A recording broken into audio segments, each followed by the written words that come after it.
The scientist is not a human.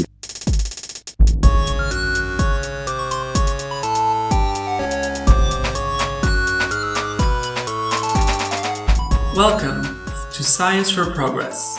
We believe that empirical evidence and scientific understanding are essential to mastering the challenges of the 21st century. To advocate for the sciences and their roles in society, we are building an online community and organize live events in Portugal where we are based. I am Uptinkur, host for this episode of the podcast. Today I welcome the founder and initiator of Science for Progress, Dennis Eckmeier. Hello, Dennis. Hello. How are you feeling today? Good. How are you?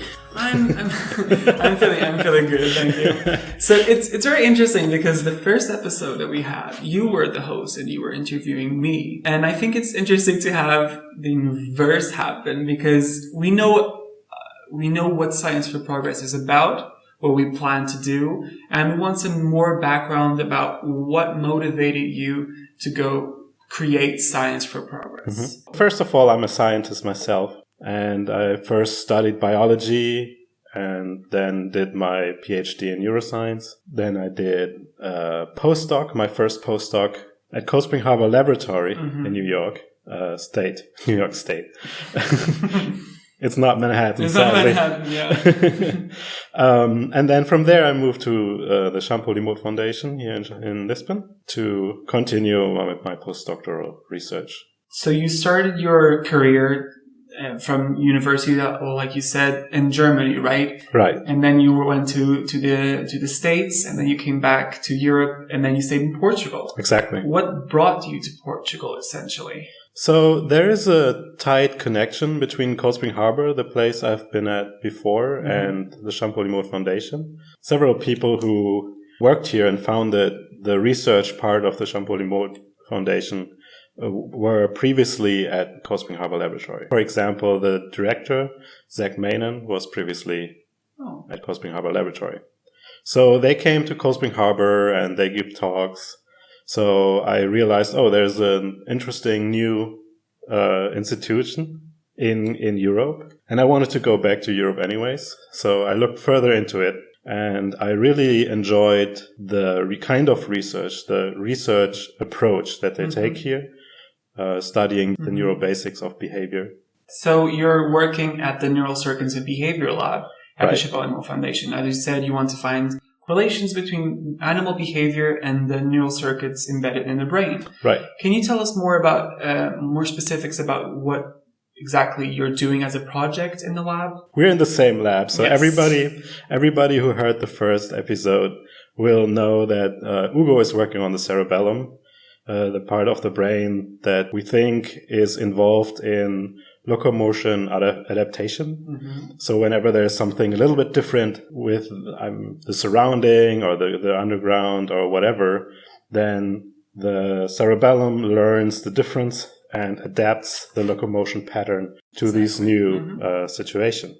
And the cerebellum is divided in two main regions. The one is called cortex, but it's not the neocortex that everybody thinks of when we talk about mammals. It's the cortex of the cerebellum. And below, there is a group of several nuclei. A nucleus is a bunch of neurons, basically. And the interesting thing is that everything that comes out of the cerebellum goes through these nuclei. So what I'm interested in is if you manipulate the information that goes into these nuclei, what happens to the locomotion pattern?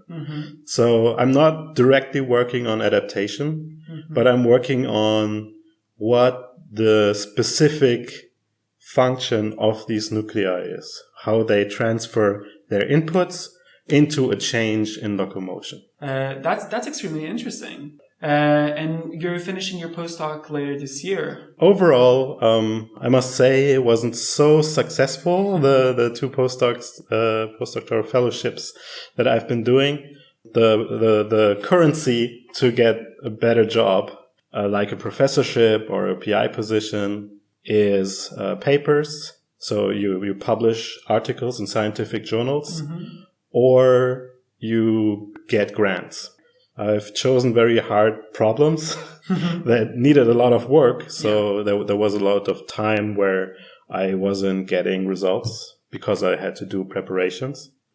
And then I had decided to leave the US instead of, staying there and continuing with my work there. I came to Lisbon and changed the project, and I had to start up again. Yeah. And that is always a loss of time. Yeah, of course. So now, after 7 years as a postdoc, I don't have a lot of things on my CV that I can use to apply for a PI position or a professorship. And at the same time, the postdoc position is not the best of positions you could think of. It's not a contract, like you're not a staff. You're hired as a trainee, which gives you very little rights.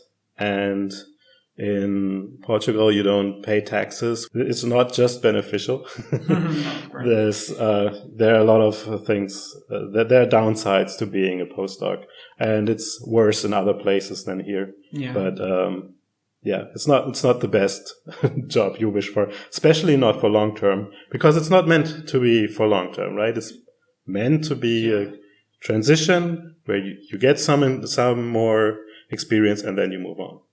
So what I plan to do, instead of trying for yet a couple of years to get grants and papers out, is to first take a year off completely. Okay. I am in the lucky position that I can afford a year in Portugal, and it's basically what other people do after high school or after college. They take a year off, and that's what I'm going to do. And the plan is to basically live like a Renaissance person. Because, I always like to do many different things. So science is not the only passion that I have. I'm also interested in media. I'm also interested in art, graphics design, music, writing.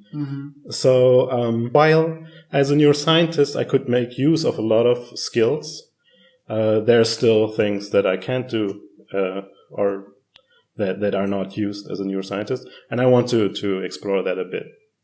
And that I want to do with Science for Progress, in fact. So for the next couple of months or a couple of years, we'll say, you're trying to back down a little bit from working in science directly and trying to help the science community in a way, for example, with Science for Progress, for this podcast, with blog entries and everything, and of course, with the live events. You started with March for Science, and then you wanted to continue that work for Science for Progress.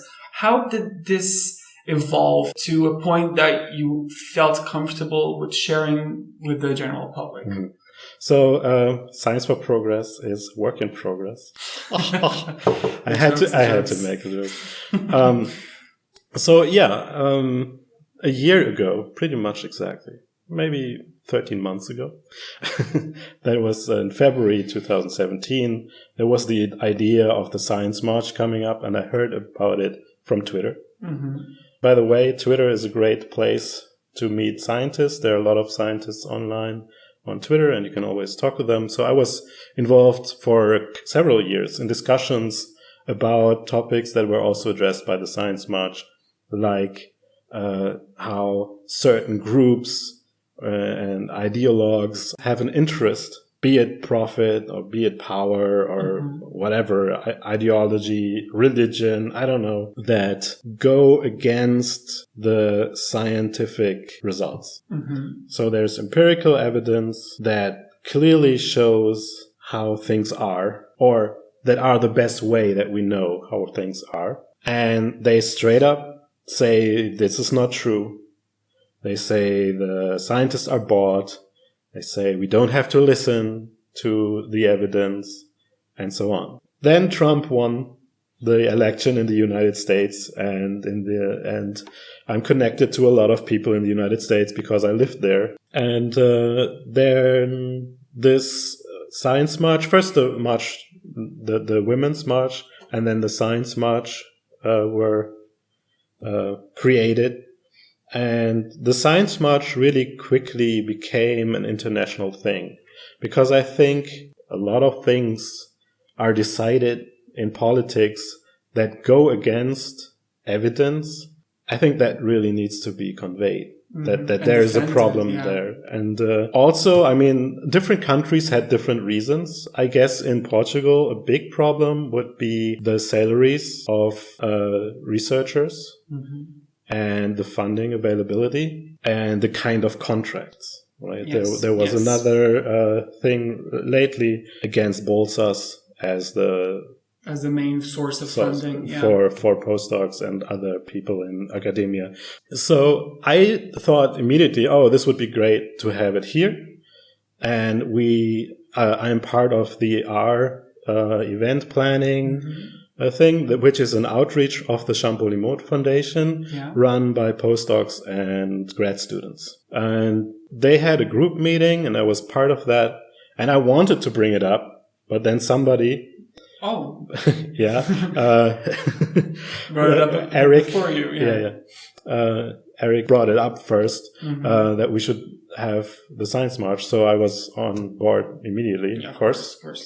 I was mostly doing social media presence, mostly Twitter, of course. Apparently, I'm a professional Twitter person now. But I also like to make graphics design, so I made a couple of memes and things like that and shared a lot of stuff. And then the time was really intense. There were a couple of people from the Champalimaud Foundation and some from other institutions. We came together every week. And we really had to figure out how to do this. So we had a website and all of this in 6 weeks. We had to get 6 weeks. Yeah, we had to get this running because we were late. There were already articles in the news. Why is there no science march in Portugal? Even before we came together the first time.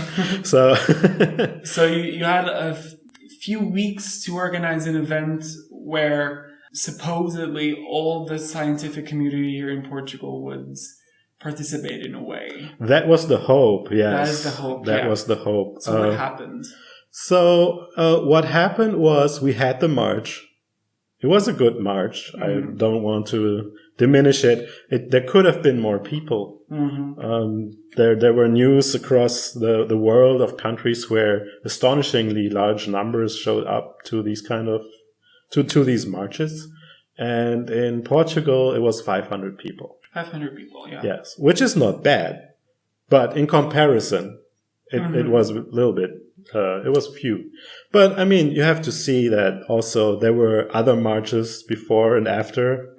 There was a climate march the week after. There was, I think, also a feminist. It wasn't quite the women's march, but something related had been happening just before. And then it was close to the 25th of April. Oh, yeah, the Independence Day here in Portugal. Yeah. Right. And Easter had been the week before. So is it a lot of events in just a couple of weeks? Yes. So, yeah, of course, that would influence it. Exactly. Yeah. But no, it was lovely to see the people who came, and they had interesting signs. Perfect. And that's exactly why we do this type of projects, right? To exactly. Connect people to the community. Yeah. So I'm not really mad or something of course. there's few. I'm not really complaining. It's just an observation that I made. Anyways, so after that we had a Festa de Ciencia, which is a science fair. Yeah. And we had different groups, even international groups. There was a group from Switzerland so the people work at CERN, but they're not affiliated directly with CERN. Just like we too are Sci for Progress, but we're not affiliated with Champalimaud, although we work at Champalimaud right now. Yes. It was the same kind of thing, so we weren't allowed to write CERN on the poster, but that's where they came from. So that went very well. Yeah. I thought. I liked it. And there were groups involved like Concept, Skeptics organization. Gulbenkian was involved. I imagine IMM, Institute of Medicine. Yeah, there were a couple of groups. I don't remember the program. Yeah, of course. But yeah. A lot of things to Yeah. taken to mind, yeah. Right. I also was not involved in creating that part. I didn't do the festa. I just ran around, took a couple of pictures. And actually, I have the whole march on video. Ah, that's nice. My shoulders hurt a lot after that. Because first I was video recording the whole march with my phone. Yeah. But then also the whole half-hour talks or speeches. Oh, you also recorded. I recorded that. I was standing there, like, trying not to move too much. And so, yeah, it was fun. It was hot and fun. So the march finished, and you felt accomplished with your results. Yes, they could have been better, but of course, it can always be. It can always be. Right. So what led you from that point to the point where we are right now? So I immediately thought that there should be something happening after. Mm-hmm. So a protest is fine, but if there's nothing following, then it's just a day and nobody cares, right? So I wanted to have something that comes out of this that is more permanent than a march. Other groups are making a different march this year. Or actually, I guess it's the same march, but they are repeating the march this year. And I thought that's maybe not what I want. Mm-hmm. Maybe I get more people involved if I do something different. So I came up with Science for Progress instead. And the goal of Science for Progress right now at the beginning is first to get in contact with all these different groups. There are a lot of science communication groups in Portugal. And to get them to talk to us on the podcast, for example, or on our Twitter Rokur account, so that we can come together and then maybe do something together, something bigger, like a larger science convention. I think we're still talking about it on the website. Mm-hmm. The organization has been a little bit slow on that part, but the main goal right now for us, I think, is to get in contact, to talk, and to see what we can do. Before we move on to part 2 of this episode, I have a short announcement. Science for Progress is just getting started. We are always looking for motivated new members. Do you feel that too many decisions are crucial to our future and are being delayed by groups who deny the evidence? Let us make a difference together. If you want to get into contact with us or just stay up to date with our activities, you can find us on Facebook, Twitter, and Instagram under @Sci4Progress. Our website is scienceforprogress.eu. I also want to point you to our Twitter rotating curation account. Every week we invite another guest curator to tweet about the sciences and their intersections with society and governance. If you are on Twitter and want to learn something new every week, follow @SFPRokur. That is @SFPROCUR. Now let's listen to part 2 of our conversation where we talk about a topic chosen by our guest. We should talk about what I think the problem with the image of science for the population is. Clearly, I am deep in the ivory tower. There's no other way of saying it. Yeah. And I've very little experience actually from the outside view on science. What I do have experience with is conversations on Twitter with people who are not scientists, and I get a little bit of an insight of what could be a typical misconception about science and how it works, and how evidence works, how the scientific method works, what scientists are, and how they are. It is my impression that the image of the scientist is not necessarily a human one, in the sense that when people think about scientists, is often not, they don't think about them as emotional beings. They think about them as very rational people, sometimes even robotic. And this is not the case. In a sense, that's sad that it's not the case. Like, this is okay. So the reason emotions affect your work. Yes, exactly. But this is more like an internal academia problem. Of course, if you talk to people, you should be a human being, right? Always. That's essential for communication. Exactly. So, but yeah, we're not seen as people who are good at communicating. Mm-hmm. We're not necessarily seen as people who put emotion in their work, which is really the opposite of true. Completely agreed, yeah. You can go down the whole conspiracy theory part where basically every scientist is bought by somebody. As a biologist in neuroscience, who knows about cancer research too, and who knows something about immunology and understands climate papers, I should be on so many lists to get money. Mm-hmm. to not talk about it, yeah, or to push a certain agenda. No, I mean this is obviously nonsense.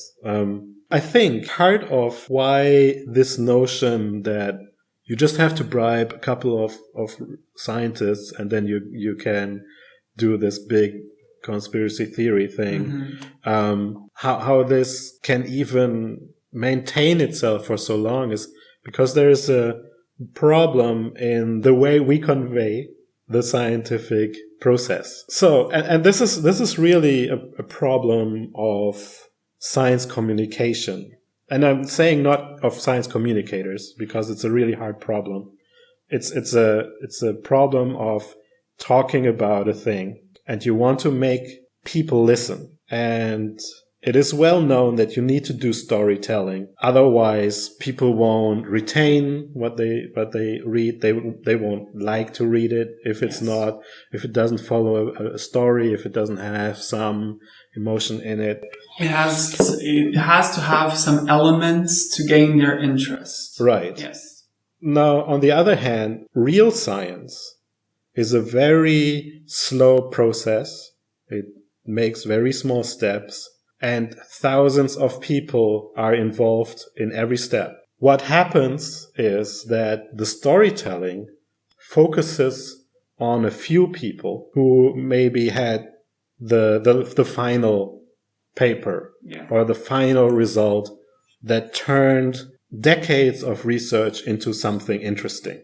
But without these decades of research of hundreds of other people that they cite, I mean, they cite their work, right? Yeah. Where they write the paper that is the breakthrough point, basically. And they cite a lot of people. And the people they cite a lot of people in their articles. The message to the population is basically that we have these heroes in science that are geniuses, and then produce something unexpected. Yes. That's the idea that people have about scientists, that we have a bunch of people that are extremely intelligent, that achieve these levels that you talked about. And they think, oh, that's basically what a scientist is. Right. And I don't connect with them as much. That's why it's very delicate how you should approach communicating about your work. But the reality is that it's the work of a whole community. Yes. It's very slow and it makes very little steps. And at the end, there is something surprising and great. Actually, there's surprises and something awesome at every step. Yeah. It's just that the detail is so small that most people wouldn't care. And they don't have to care. I mean, that's our job, to care about these kind of things. Until we get to the point where there's enough information that you can put together and then create something like a cure or like a new technology. Yes, I think people miss those intermediate steps between starting a project and having that breakthrough. Exactly. Because they think that's a span of a couple of years, and as you say, it could be decades. Yes. And several lifetimes of several academics and other people, for example, in programming, people related to technology that don't get as much attention as, for example, these investigators are having. So essentially, in communicating science, at least in my opinion, the people should get the gist of what you're talking about, and they start to lose focus when you start putting more of these elements in between. Exactly. So this is the dilemma Mm-hmm. I see in Yes. science communication, that you need to leave things out and you need to simplify certain things. And sometimes you even tend to overstate certain promises. Yes. Which is a big problem in science journalism, that a lot of scientists feel like what they say about their work or other people's work is taken out of context and overblown. And then so a lot of scientists either don't talk to the press anymore, which is sad. Which is sad, yes. Others ask the journalist to give them a copy of the finished article just to make sure the things that they said are represented correctly in the right context. But then journalists, maybe not without reason, say, no, you cannot do this because that would be controlling the free media, the free press. So yeah, it's a tricky thing. It is. However, this is being addressed, and there has been a study. Apparently, a lot of these overstating and overly advertisement kind of things already happen in the press editorial rooms at the institute where the science was conducted. So they create a press release about the science of one of their researchers, and that is overstated. And then it's just taken and copied. Rightfully, now some people point back at us saying, because supposedly we were talking to those press release people. But I can assure you, in a lot of times, there is not much more talking between the press release editorial in your institution and you as with any journalist. In many cases, from the researcher's perspective, there is really no difference if you talk about your own press release editorial team in your own institution or somebody at a different at a newspaper or something. Yeah. So that's the other problem, I think, talking about how science is communicated. Yes. And the third thing is, of course, popular TV drama series. If you have the Hulk, Bruce Banner would say that he had 7 PhDs. That is ridiculous.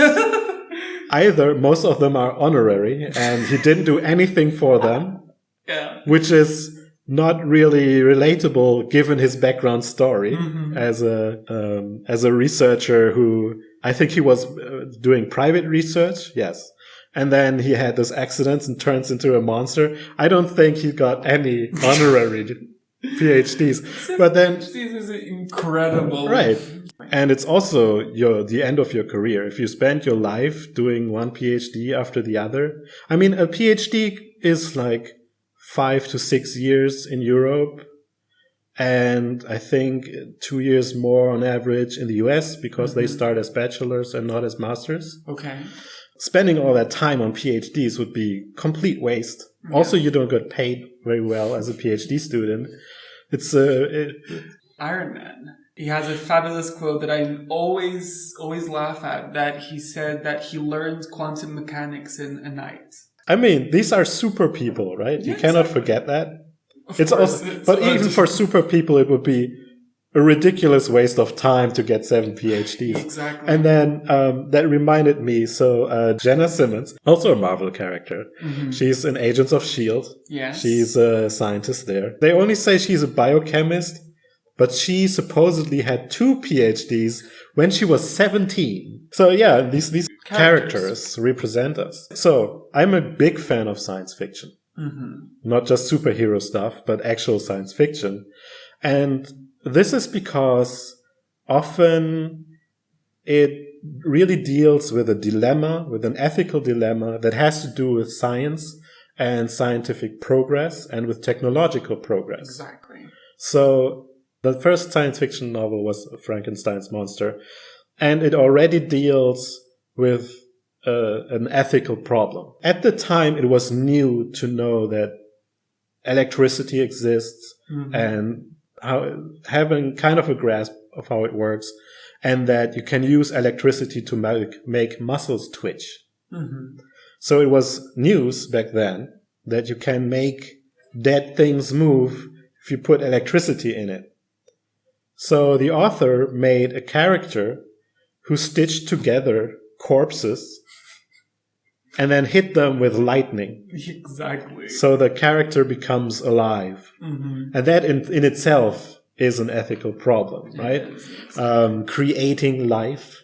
This problem is following us. Now we have synthetic biology where people can make a sequence of DNA and put it into an empty cell, and then this cell will be a living being. Mm-hmm. But you created the DNA sequence yourself. Yeah. So this is basically creating life. What does that mean? There are a lot of questions about this. And this is why I like science fiction. Good science fiction does that. It talks about technological progress and scientific progress and asks the ethical questions or the societal questions. What do we do with this new knowledge, with these new abilities for humanity? Mm-hmm. The problem again is here that there's always a scientist who fucks up. There's always he's the bad guy, right? Yeah, they do crazy things, and of course this is scary, and but it's really, you can't forget that it's fiction, right? But one thing that I think about these science fiction movies is that their goal, first of all, is not to communicate science. Right, but they do in a way. They do in a way. And sometimes, of course, that is taken out of context, of course. Mm-hmm. And people exaggerate it and they tweak at it to exaggerate the point. Right. That, for example, implanting a tracker in your children and making you see what they see at all times and alarm you where they are and what they're doing. Well, that's not the scientist's fault in this case. Yeah. But you can see that they exaggerate to a point that makes it entertaining. Yeah, they put it... No, I don't... Well, entertaining, yes. The thing is that you cannot see science fiction as a report of science, but for the people, it's what they mostly see about science and scientists. Of course, they understand that it's not real, right? Yeah. But they don't know what the reality is. Yeah. So their image is always influenced by these kind of things. And with this, we end today's episode. I hope you enjoyed our conversation and are taking a new thought with you. If you want to hear more from us, follow us on Facebook, Twitter, and Instagram under @Sci4Progress, and check our website scienceforprogress.eu. The rotating curation account is @SFPRocur. It's @SFPROCUR. If you have any suggestions of topics that you want us to discuss, please send us an email or contact us through Facebook, Twitter, or Instagram.